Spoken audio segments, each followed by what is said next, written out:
Festival. We're very, very excited to have this panel. It's the first of our panel series at the festival this year. I'd like to first say thank you to everybody here at the Hong Kong Economic and Trade Council who have worked with us to put this panel together. Today we're basically talking about co-production in China. China, with its population of 1.3 billion, is an untapped market, and most recently is very interested in doing co-productions with the rest of the world, and Hong Kong is in a unique position to facilitate that process. So today we have three panelists with us who will discuss and give perspectives on the current situation in China, the film industry, and how as Canadians we can access this market. So first of all, I'd like to introduce Bassanio So in the middle, who is the director here of the HKETO, and Bassanio will be speaking first and giving his perspectives on government policies, as well as very, very new, I would say, policies and agreements that have come down through the Hong Kong office. Next to me today here is Harriet Heller, and Harriet has been at Telefilm for 6 years. She's working as a senior investment analyst for the television unit, and today she'll be giving us information on co-production from a Telefilm perspective. And at the far end there, we have Ricky Chen with us today, and he's replacing Peter Chan. And Ricky Chan is a multi-talented producer and director, originally from Hong Kong, but living in Canada for the last 8 years. He has produced a slate of internationally renowned television productions, as well as having 5 feature films to his credit as a director, and he's also executive produced very internationally renowned films. So thank you very much to all the panelists. And today how we'll do, we're going to first concentrate on information pieces from 3 of our panelists. Bassanio So will go first, and Harriet Heller, and Ricky Chan. We hope each of their pieces will be about 10 to 15 minutes. After that, we'll open it up to a half-an-hour Q&A. And at 6:15, we'll be showing the full film series, the SAR series that we're showing each. During the festival, we've been showing each short previous to each screening, and at 6:15, you'll have the opportunity to watch the film in entirety. Okay, so thank you very much, and Bassanio So.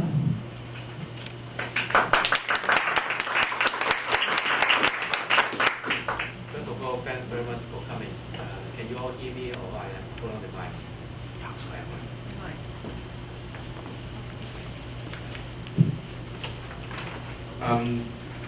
Today I will talk about a few things. The first, I will give you a general view about the Hong Kong film industry.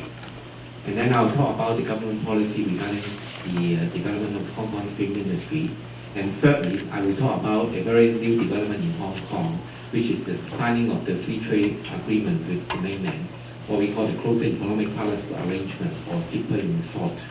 And elaborate a little bit on the opportunity that are open to foreign companies like Canadian film producers in regards to co-production in Hong Kong and China. First of all, I will talk about the Hong Kong film industry. Some of you might have already learned about Hong Kong film industry, and actually we have one of the largest and most dynamic film industry in the world. Just for some statistics, in the year 2002, we have 92 feature films locally screened in Hong Kong. The overall box office in Hong Kong amounts to around 110.6 billion US dollar. And for the proceeds of Hong Kong's produced film, it amounts to 44.6 billion US dollar. So it's quite a substantial market in Hong Kong, but of course when we compare it with the market in the mainland, it's another matter. We all understand that China has 1.3 billion people, whereas in Hong Kong we only have 6.8 million people. So if we are targeting the China market, and we all know that China is moving upward economically, and there is a huge demand for foreign entertainment films, movies, terrorism, other things in entertainment articles in China. So we are facing a very big market, and I will talk about that later on when I come to CIPA. In the same year, 2002, there are 1,221 film-related establishments in Hong Kong. They employ around 6,400 people in Hong Kong in 2002. Besides film production, we are also among the world's largest film exporters, and we have significant share in Southeast Asian, Taiwanese, and South Korean film market. In 2002, the domestic export of videotapes, laserdiscs, and CDs from Hong Kong amounts to $74.6 million. Since the early 70s, Hong Kong films have become increasingly accepted into the international market. Following the success of Crouching Tiger, Hidden Dragon, filmmakers in Hong Kong have turned their attention to producing films which are tuned to the international viewers. I think you all know some very famous Hong Kong actors now, like Jackie Chen, Zhou Yunfa, and film directors like John Woo. They have all broken into the Hollywood mainstream. Major international film players like Miramax, Fox Entertainment, Warner Brothers, Walt Disney, Columbia Pictures, etc. They have all set up offices in Hong Kong. So basically, this gives you a general view about Hong Kong film industry. It's a very dynamic and vibrant industry at the moment. Having regard to the importance of the film industry to Hong Kong, the Hong Kong government is very determined in promoting the development of film and related industries. And we would like to enhance Hong Kong's position as a film production hub in the region. We have set up in year 1998 a film service office under the Television and Entertainment Licensing Authority, or in short, TELA, which is responsible for the development and promotion of film industries. In the same year, 1998, we set up the Film Service Advisory Committee to advise the government on matters relating to the development of the industries. In 1999, the government established a 100 million Hong Kong dollar film development fund, and in 2003, we target 50 million of this fund towards film guarantee. So any film producers, if they have to borrow money from a banker, then this fund will be able to guarantee them. This is part of the government's effort in helping the small-scale film producers to produce film in Hong Kong. Besides the software side, the government is also helping in furthering the hardware with regard to film productions in Hong Kong. The Digital Media Center will be completed in the first quarter of 2004. It is situated in Cyberport. We also have the Hong Kong Movie City, which is a state-of-the-art production and post-production center. And this will be open in 2004 to provide world-class facilities for local and overseas companies in film production. Some of you might have heard about this Film Mart, which is an annual film market organized in Hong Kong since 1997. It helps promote Hong Kong as a film distribution center in the regions. In the year 2003, Film Mart attracted 268 companies from 25 countries and 2,268 visitors from 37 countries and the region. This represents 41% increase over the previous years. Now,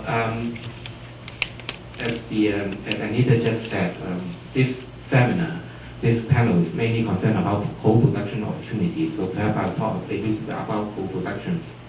Hong Kong has a long history of co-production with overseas companies. Since 1991, actually, Hong Kong has signed a memorandum of understanding with Canada on film and television co-production. This is to enable Hong Kong and Canadian producers to pool resources to produce quality films and television programs and to benefit from the government aids available locally. Co-production with the mainland started in the 90s. This is mainly in response to the lower production costs in the mainland, and also there are wider variety of shooting locations in the mainland. The benefit of co-producing in the mainland is, of course, that we will be able to break into the mainland market.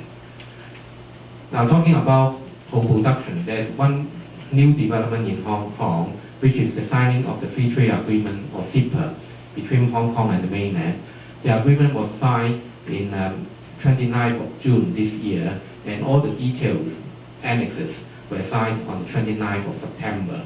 So this is a very, very recent development in Hong Kong. The Free Trade Agreement actually covers 3 areas: trade in services, trade in goods, and facilitation of trade investment in the mainland.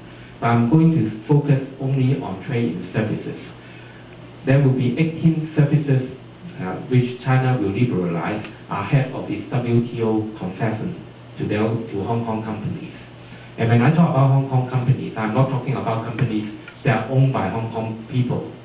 Any foreigners, Canadian, they can always set up a company in Hong Kong.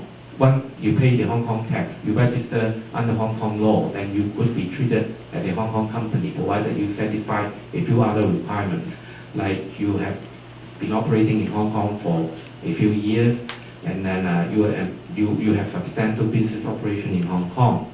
So once qualified as a Hong Kong company, then you will be able to benefit from the arrangement under CEPA. There are, as I said, 18 service industry under CEPA that will be liberalized for Hong Kong companies. But I'm only focusing on the film market today. So what does CEPA offer for Hong Kong's film industries? As you know, there are a quota that China imposed on foreign film imports into the mainland.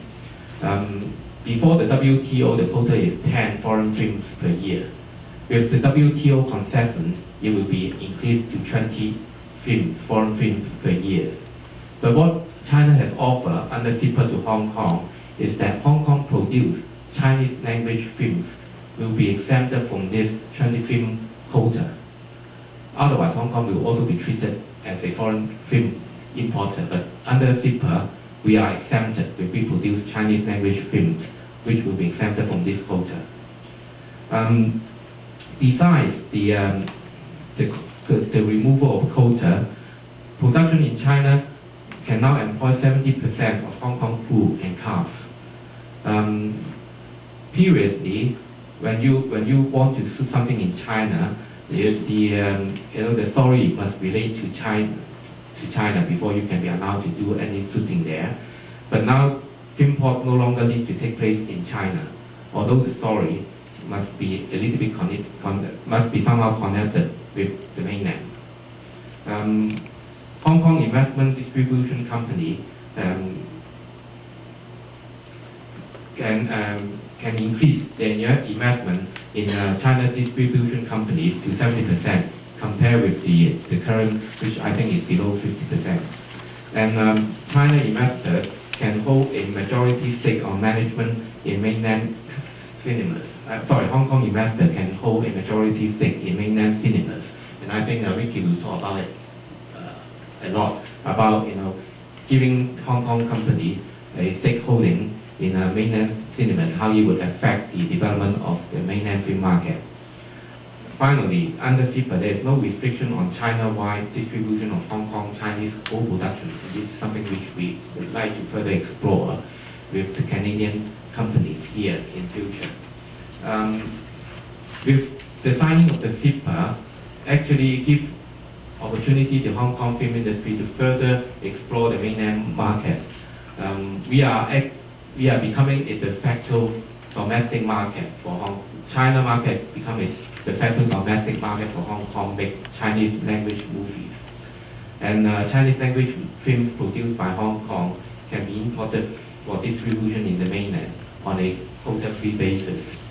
And with the realization of co-production requirements, We are seeing more opportunity for for Hong Kong companies to join hands, cooperate with foreign companies, like Canadian companies, to co-produce film that could be marketed in China.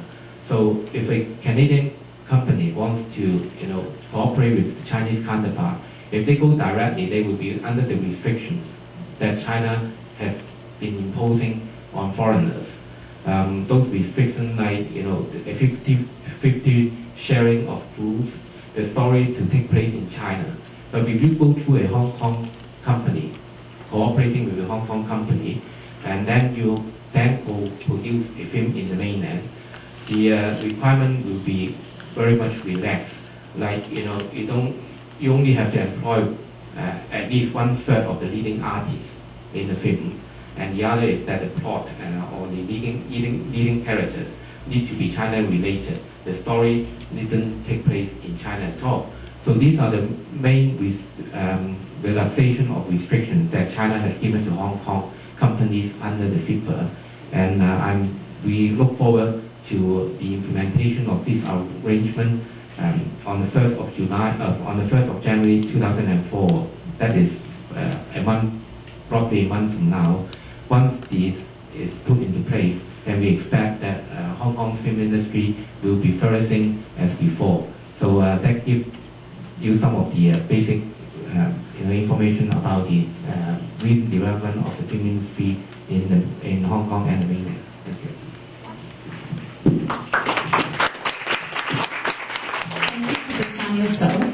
Next we'll go to Ricky Chen, who's going to talk about his personal experiences that he had working in China and as both a director and producer.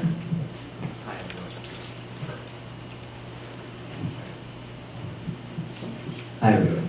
So my name is Ricky Chen. Actually, I just want to share some of my experience with co-production in China. And that was 20 years ago, and comparing to today. Actually 20 years ago, I found it very difficult to, deal with Chinese, because it's kind of, I don't know how to, get the right channel, the right man, all the production, requirement, it's always the wrong man. So it's really, discouraging, That's why we're going to put a stop sign there, until 2 years later. So I do have some, co-production with them, with strictly on the TV commercial side.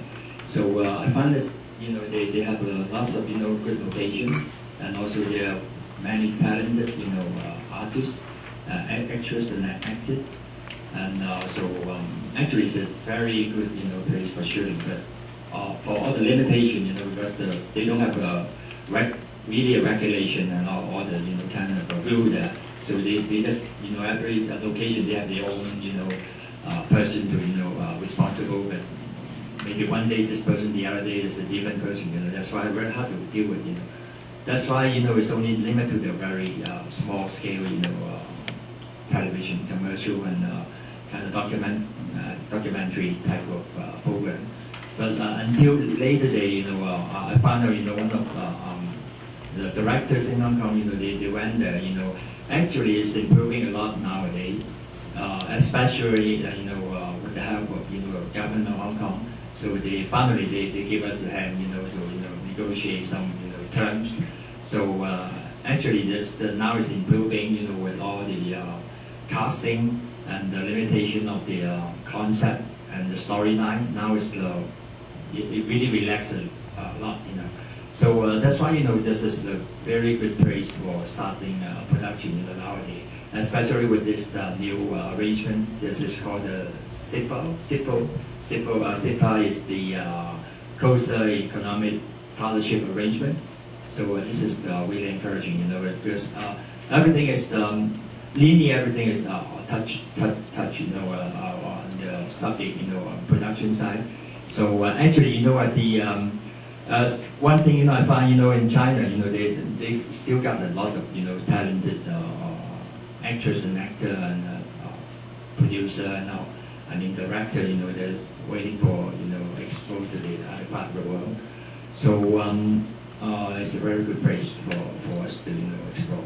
So the most encouraged part is, they're going to willing to, discharge, the cinema renovation and construction, because we, as all we know, we need better sound and better projection to show the picture instead of attract the audience in. Especially for the Chinese people, they have lots of copy. So you have to kind of attract it inside the theater. Now they are releasing the control, right? So we can actually, renovate and construct the sound and audio visual part inside the theater. So that means we can put, Dolby system and all kind of, advanced equipment inside the cinema. I mean, this is really encouraging, because this is the only way, as I know, to draw the audience back to the theater. So otherwise, they're just looking at the DVD and we see the Chinese people, So this is very encouraging, and also, also with the, lots of, experienced producer and talented director in Hong Kong, we're sure we can add in the middleman. So actually, we can kind of, sort thing out, instead of you go direct to the authority, and we can kind of, give you a middle, the bridge, for the production side. So, so really, the first time I heard, Mr. So tell me about this arrangement, I think it's really, really good to our, industry. Right. Thank you.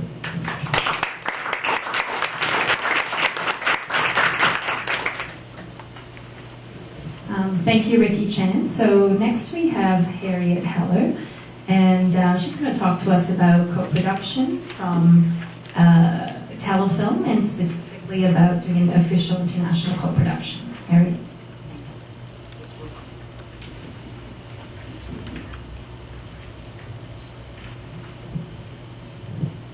Okay. So I'm from telefilm. From what I've gathered from some of the reading I've done about the new agreement, SIPA, it seems that the idea, and what's good about it, is that it will strengthen Hong Kong as a co-production partner for Canada, because by co-producing officially with Hong Kong, it's a gateway to China, as Bassanio was saying. So how to do a co-production? How do you get officially recognized as a co-production here in Canada? I'm assuming most people know what telefilm is. It's a federal cultural agency. We give money to film, television, and media producers to develop and produce films, television, and media, both here in Canada, and we have some support for getting stuff sort of around and internationally. We attend the markets, we sort of sponsor festivals, things like that. We do a lot of co-productions, and Telefilm is the agency that officially approves or certifies co-productions on behalf of the Department of Canadian Heritage and CAFCO. So if you want to be certified as an official Canadian co-production, it's Telefilm. We're the agency who does that. So you have to make your application to us in order to get this official certification. The benefit of getting this official certification as an international treaty co-production is that your film will be considered 100% Canadian here in Canada and 100% of whatever your co-producing partner is. Here in Canada, the virtues of being considered 100% Canadian is you're entitled to federal funding, you're entitled to take advantage of tax credits, federal and provincial. You can get the money from Canadian television and feature film funds, as I've said. You get broadcaster licenses, provincial funding, private funding. All of that's available to you as an official Canadian production. There are reasons to co-produce. Obviously, financing, getting money from us. If you co-produce with one or more countries with whom Canada has a treaty, and we have treaties with about 63 different countries, and we administer all of the treaties on behalf of the Department of, on behalf of Heritage. You share the financing, you share the budget with your co-production or your co-producing country. It opens you up typically to broader distribution networks. Obviously, the Canadian producer has access to distributors here. Your co-producing partner should know and will know what the distribution network is in his or her country. And you get a greater access to a pool of talent, creative, artistic, technical, because you can employ creative, artistic, and technical people from both countries. And if you're co-producing with an EU country, you can use nationals from any of the countries, any of the other EU countries. And obviously it helps with financing. So the process in order to get certified, you make your application to Telefilm. There's an application form that's on the website, and it's a two-step process. The first part of the process is called the advanced ruling stage, and generally, you should file your application for the advanced ruling 30 days before you start commencement of your principal photography. There are a whole number of documents that have to be submitted with your application. If all of those documents are listed on the website, they include things like the Canadian Companies and Corporation documents, your proposed financial structure in Canadian dollars, both for your side of the financing and the other, your co-producing country, all of your documents relating to financing so that we can assure or be sure that you're fully financed. You need itemized project budgets. You need to give us all your chain of title documents, resumes of key cast and crew, things like that. So assuming you give us all of those things, and one of the more critical things in that, which I'll talk a little bit more about in a minute, is the co-production agreement that you've actually signed with your co-producing partner. You give us all of those things and we analyze your application. And every country, every treaty with every country is somewhat different. I mean, they're all structured in basically the same way, but in all treaties have a minimum financial contribution from each country, which varies from between 15 generally to 30%. Copyright ownership, the partners must share in their copyright ownership in proportion to what their financing is. There have to be expenditures in each country, and the expenditures in each country are in proportion to the financing that you're putting in. Same thing with distribution revenues. You have to share in your distribution revenues in the same proportion at which you've put in your financing. And creative and technical contributions have to be relatively in line with what your financial contributions are. So all treaties, including obviously the treaty with Hong Kong, has those as a basic tenet. So your co-production agreement has to be structured in that way that all of those things are clear in your co-production agreement. So the analyst at Telefilm, and our co-production office is out of Montreal, so all applications go to Montreal. The analyst will look at all of these documents, make sure that your co-production treaty, your co-production agreement conforms to what's in the treaty with that particular country with whom you're co-producing. And they'll call you if there's anything missing, if there are questions, and then you'll get an advance ruling, assuming that everything is okay and we approve it.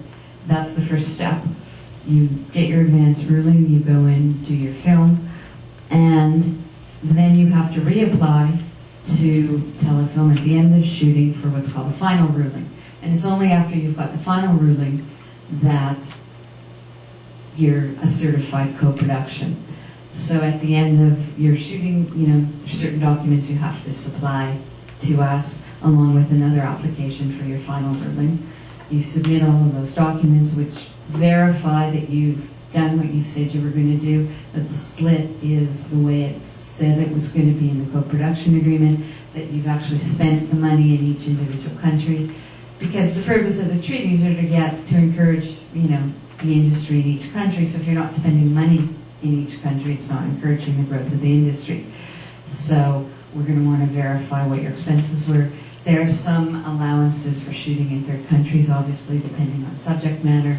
There are allowances for third country stars. In American Star, there's allowances for a third country cameo, things like that. We'll check all of your documents, and then what Telefilm does is they either recommend or deny final approval, and we make that recommendation to the Department of Canadian Heritage, and we say we recommend final approval, and it's rare. In fact, they've never not taken one of our recommendations. So that's pretty much the process technically. Some of what people ask me sometimes is, what's it like co-producing? Some of the things you have to think about, because A, it's an additional partner. If you're co-producing with another country, language differences, time differences, it can be really difficult to get in touch with a co-producing partner sometimes when the time differences are so great. Cultural background makes a big difference, or can make a big difference. You have to make sure you understand your partner's values and vice versa. Each country has different ways of doing business, and that's something that you need to be aware of, and you think, well, big deal, but it can be a big deal. The process takes longer because you've got to get certification, you've got to apply, there are more things to submit. Some things that we've encountered as standards in different countries may not be the standards that you're used to or that you expect, so you have to make sure that your co-producing partner feels the same way about things that you do. And then there's, the difficulty in finding a good co-producing partner. And, some of the ways we suggest to do that are sort of word of mouth, references, attendance at festivals and markets. That's a good way to meet people, get a feel for who they are and what they've done. There's immersions and conferences, some of which Telefilm sponsors, and that's a good way to meet people. There are catalogs available of previous projects which list who the co-producing partners are, and there are producer associations, and they're a good way of finding, getting names of people and, thinking who do you want to co-produce with. And that's it for me. We obviously have a website. All of this information is very detailed on the website, and like I say, I can answer any questions here in Toronto. And we have a direct line to our Montreal office, and that's where our co-production, main, that's where our head of co-productions lives. And that's it.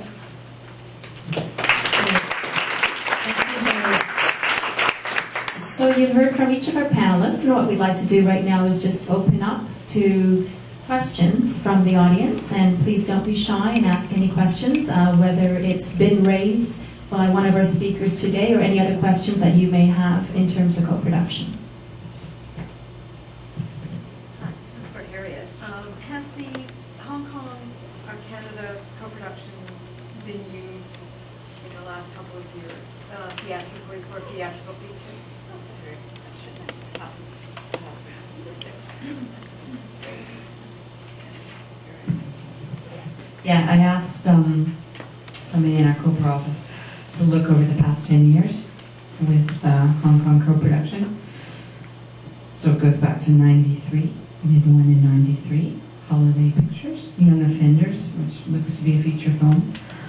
We did something in 97, Rawbus did something with Hong Kong, which was television. There's a television series that's ongoing now that was done with Catalyst here called Eckert. It's a kids series. And that's been done a few years in a row. Lunch with Charles was a feature out of Vancouver that was done in 2000. In 2001, it looks like there was something called Mona the Vampire. Another Eckert kids program, Timothy Goes to School, was Nelvana, which is TV. 2002 was television again, something called Girls Stuff, Boys Stuff. And then in 2003, it looks like we're doing a feature film called Belly of the Beast. There's something with two other things again, another Timothy Goes to School with Nelvana. And Nelvana is also doing, it looks like, I guess, another kids program called Bernstein at Bears. So not a lot, but this is the most recent stuff we've done. So it looks like a few projects a year. And I'm told that it goes very well. The agent, whenever you're doing a co-production, it's not enough that you get our certification, you have to get certification from your co-producing country as well. So we won't certify you as official until we've heard from your co-production partner as well, the agency there. So whomever the corresponding agency is in Hong Kong, let's say, you'd need them to, they have the same process or a similar process as we do for certification. So whether you're majority or minority Canadian production, you need to get certified there. And apparently it goes very smoothly with Hong Kong. And, you know, things have been working well. And what's the minimum? For Hong Kong, it's 20%. Yeah, minimum Canadian contribution. But like I say, that varies from treaty to treaty, so you can look up on the website what the minimum contribution is, and it varies from television to feature film. So, I mean, in the UK, it's, you know, now going up to maybe 40% for feature, whereas it's less for TV. So, check the website, but for Hong Kong, it's 20%. I have one last question, which is, what happens if you mix a non-treaty? Can you mix a non-treaty company? For instance, Vietnam? Yeah. It's a good question. My belief is no, but I'll check for you. Sorry, what was the question? Whether you could mix a non-treaty country, but we don't have a treaty with Vietnam. I think The central source where one can go to locate all these treaties that Canada has with foreign governments, is it through your website, or Yeah. is there, it's going to be hard? yeah, it's through our website. So we could actually get through the entire wording of the treaties through your Yeah, website? they're all listed. In fact, I started to go through them yesterday, clicking on China. You click on the country, and the agreement comes up, and it gives you all that stuff. Thank you very much. Oh yeah, no problem. And what's our website? www.telefilm.gc.ca. I mean, I've got, if people wanted to wait for me, I can make photocopies of this afterwards. It has all this sort of stuff. It's probably useful. For projects coming from Canada that want to explore possibility of doing co-production deal with Hong Kong or something, what sort of projects would attract your interest? I'm talking about genres. Are you more interested, like, say, feature films, like drama, that also documentaries, or are there, like, what are your thoughts on that?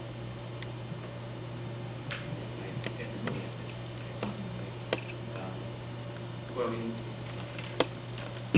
in the case of Hong Kong, government policy, of course, we don't distinguish the subject that you're trying to film.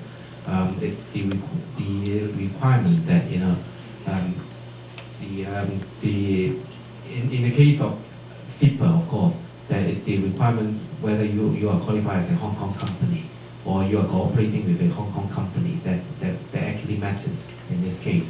But I mean, if you are talking about what sort of films or what sort of features that will be interesting, then I'll leave it to, you know, the experts here.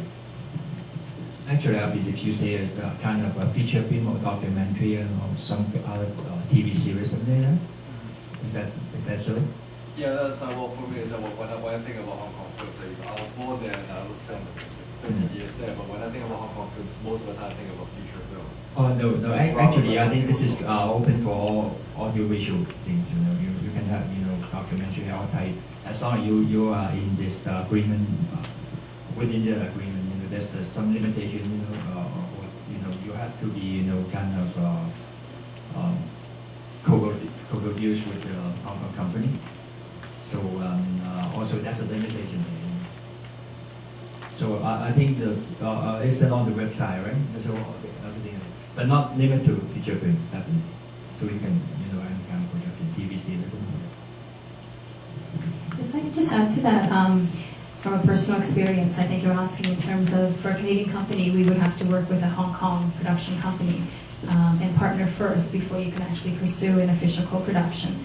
And one of the things that I'm encountering currently, I'm working on a project that I'm hoping to do as a co-production with South Korea, is that for a lot of Asian companies, because their primary box office is their domestic box office, and very much like Canada, there are not many Asian films that have wide release in the United States.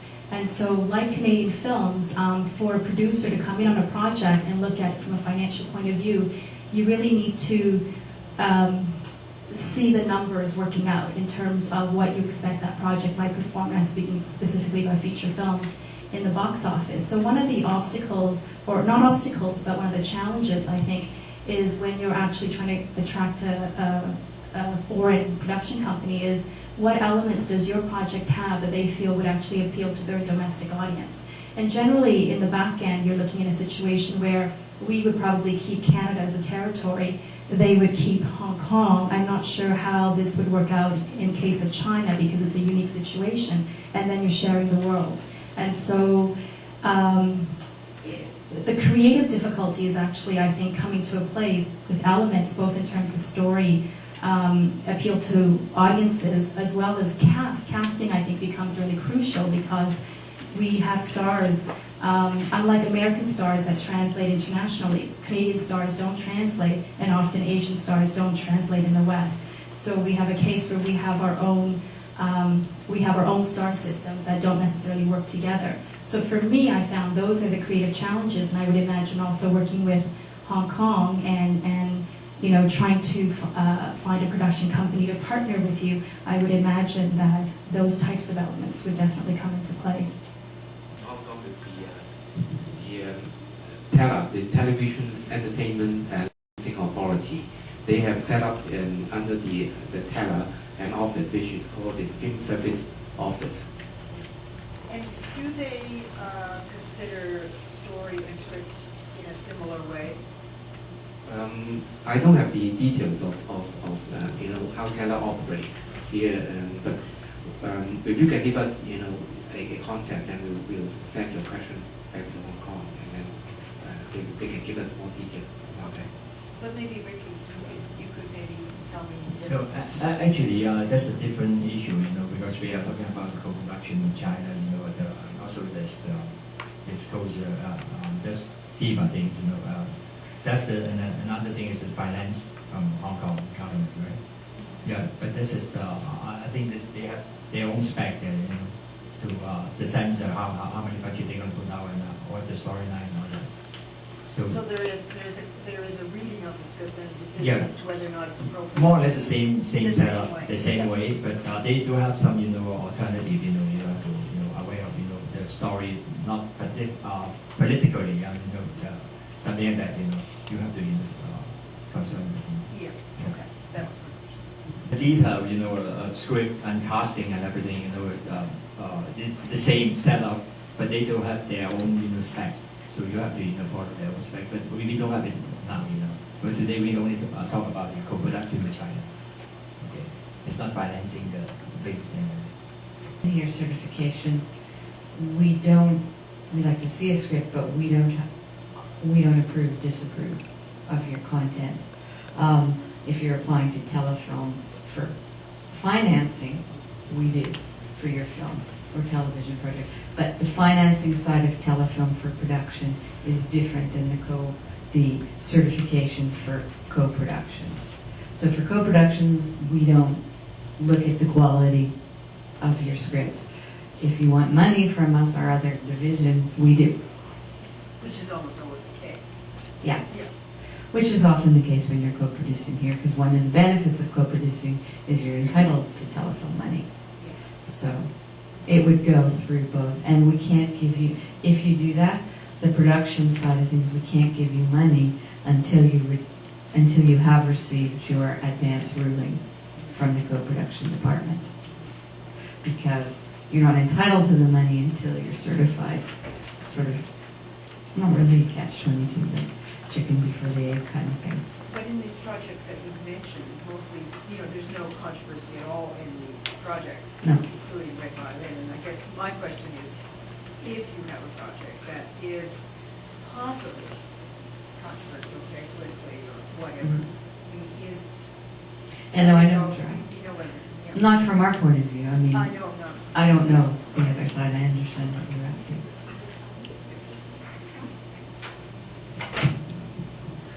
Without the detailed the detailed document in hand, I can't answer this question. But basically, the Hong Kong government has been very open. All the information that we have actually we normally post it in the website.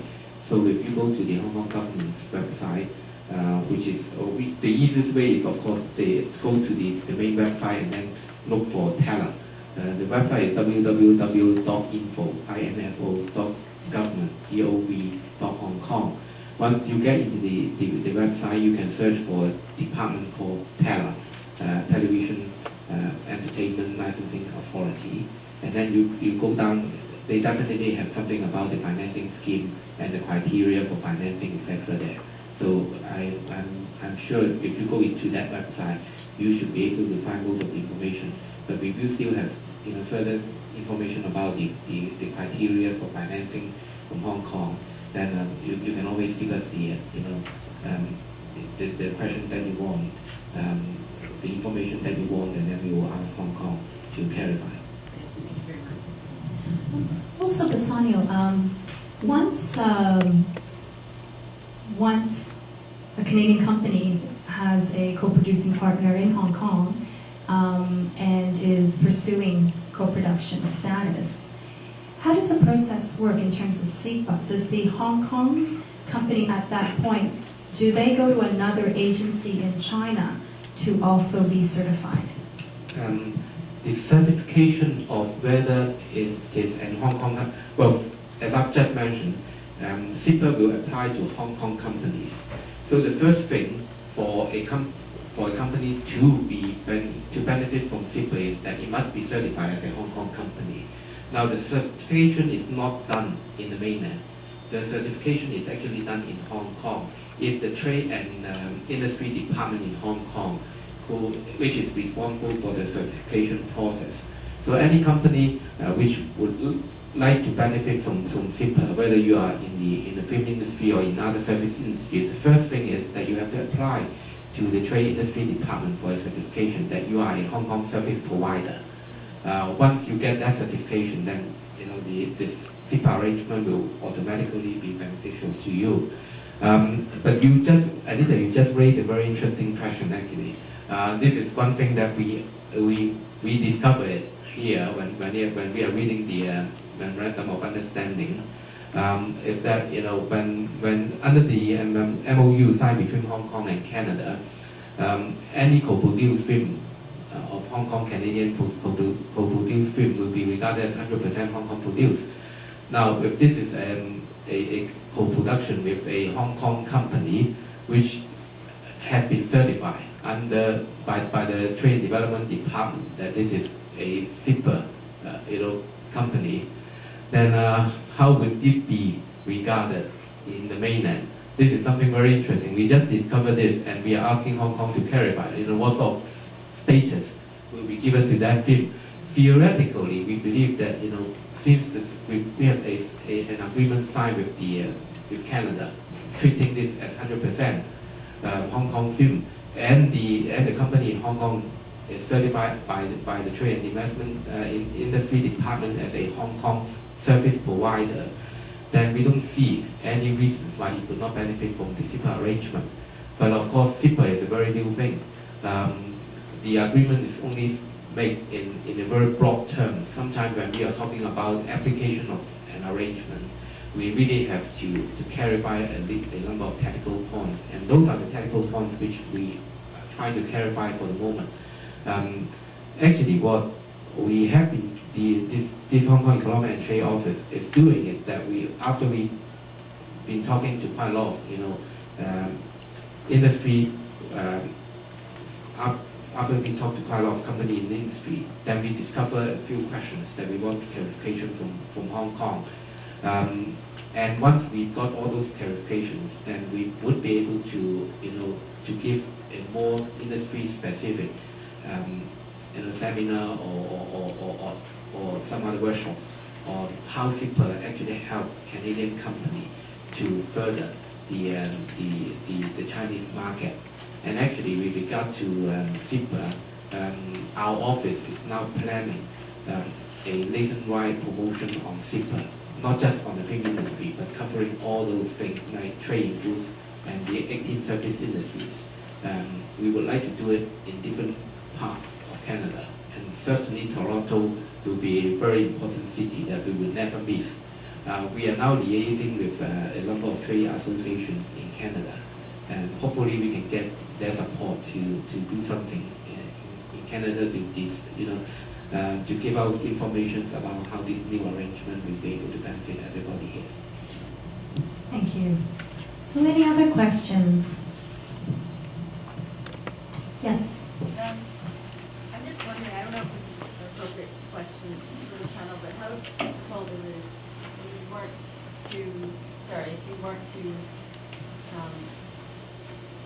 go through co-production, official co-production, if you would just do something smaller, how difficult it is to shoot in Hong Kong, or where the resources are.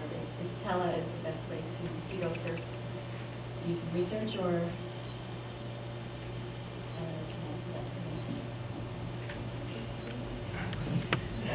Actually, Tela is another, that's the financing part, but this, is only the co-production side.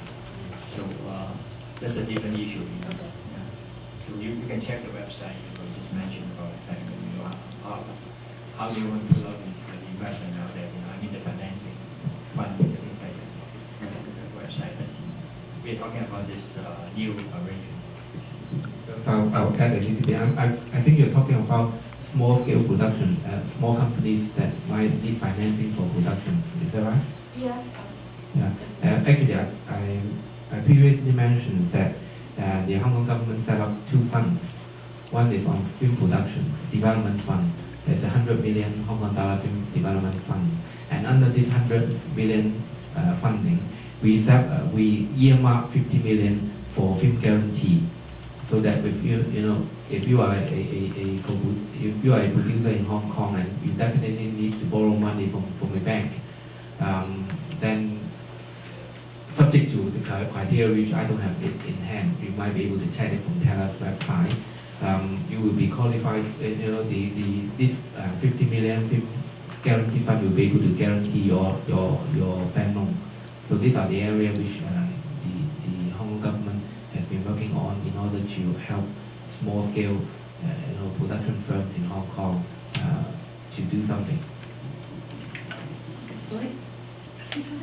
So I guess I'm a bit new to this, but I wouldn't be co-producing it. Yeah, that's a different story. Yeah. Okay, that's interesting. Sorry. Regarding that, actually, we do have quite a lot of information about finding partners in Hong Kong. If you want to shoot something in Hong Kong, we definitely need to, fill information like, what sort of departments that you have to go through in order to get authorization for shooting in Hong Kong. The other is, of course, whether you like some cooperation with Hong Kong companies. We do have a very detailed directories about Hong Kong companies that, is open to cooperate with people from all over the world. If you need those information, you can always approach our office. We'll try to get the information that you like.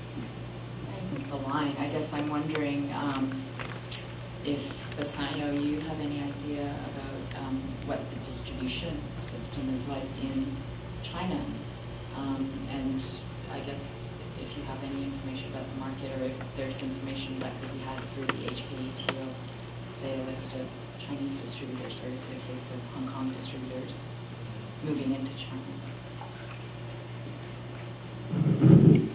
Often I don't have information about the mainland distribution systems.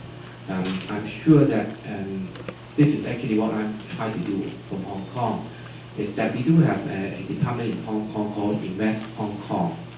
They are responsible for the promotion of cinema throughout the world.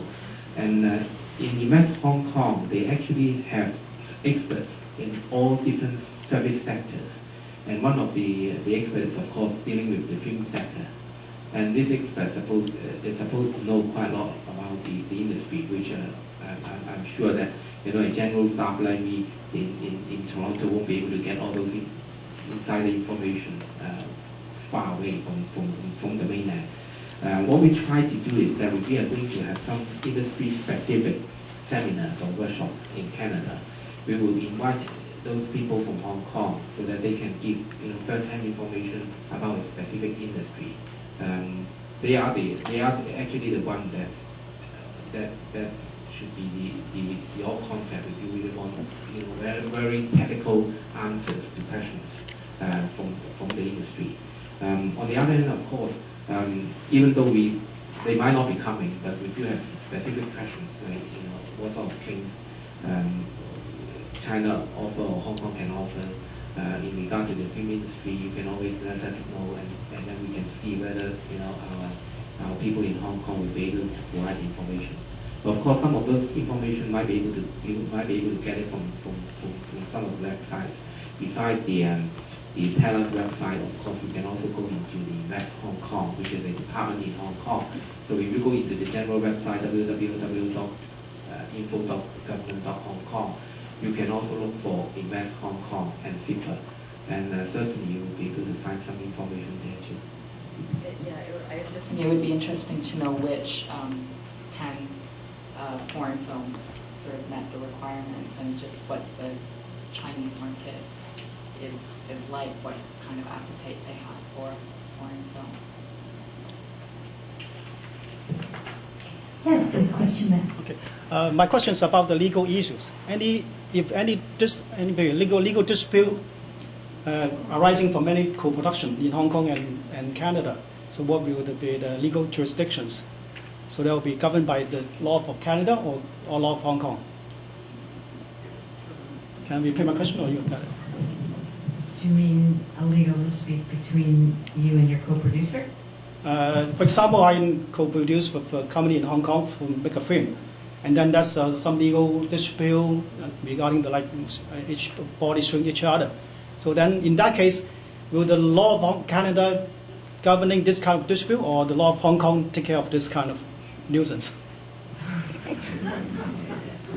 My feeling would be whatever you've agreed to in your co-production agreement in terms of the laws of which country will govern. And so that's strictly something that has, and in fact, one of the things that we look at in your co-production agreement is whether there's a mechanism for resolving disputes and whether you've set that out in your co-production agreement. So it's whatever the two of you decide it is, and we're happy so long as there's a mechanism. You may not be so happy, but so that's between you and your co-producer. I would like to add that actually Hong Kong's law is very much similar to Canadian law. We also operate under the common law system in Hong Kong, so you will find quite a lot of similarity when you operate in Hong Kong. Basically, it's, as Harriet just said, it's actually the signing of the agreement, whether you want to apply the Hong Kong law or the Canadian law, and you sign the agreement. Now, I would like to further this question a little bit, because when we are talking about co-production, we are also talking about co-production in China under FIPA. People often think that when you do something in China, if you sign a contract in China, then you have to apply the Chinese law when there is any dispute in the contract. Actually, this is not the case. Recently, China has already clarified this point. You can actually, in your contract, specify what law will be applied in, where you will be able to resolve the contract dispute. Quite a number of firms actually are choosing Hong Kong as an arbitration center when there are disputes regarding a contract in China. And actually, you might find it strange to know that even two Chinese companies might agree to have their contract arbitrated in Hong Kong. It's a very strange development. Actually, last year we have 320 cases being resolved in Hong Kong. Those contracts signed in China, they rather choose arbitration in Hong Kong, and 320 cases resolved in Hong Kong last year. Another question? Okay, so I think we'll wrap up the panel component and move on. I hope everyone can stay because it's a very exciting film series. For those of you, I'll just repeat who came in later, it's the 1.99, and it's a film series focused on the SARS issue in Hong Kong and directed by a whole slate of Hong Kong's top directors, including Johnny To, Fruit Chan, Sweetheart. So there'll be 15 minutes, I think 15 minutes in total, so we hope you can all stay, and there'll be a brief reception afterwards. Thank you.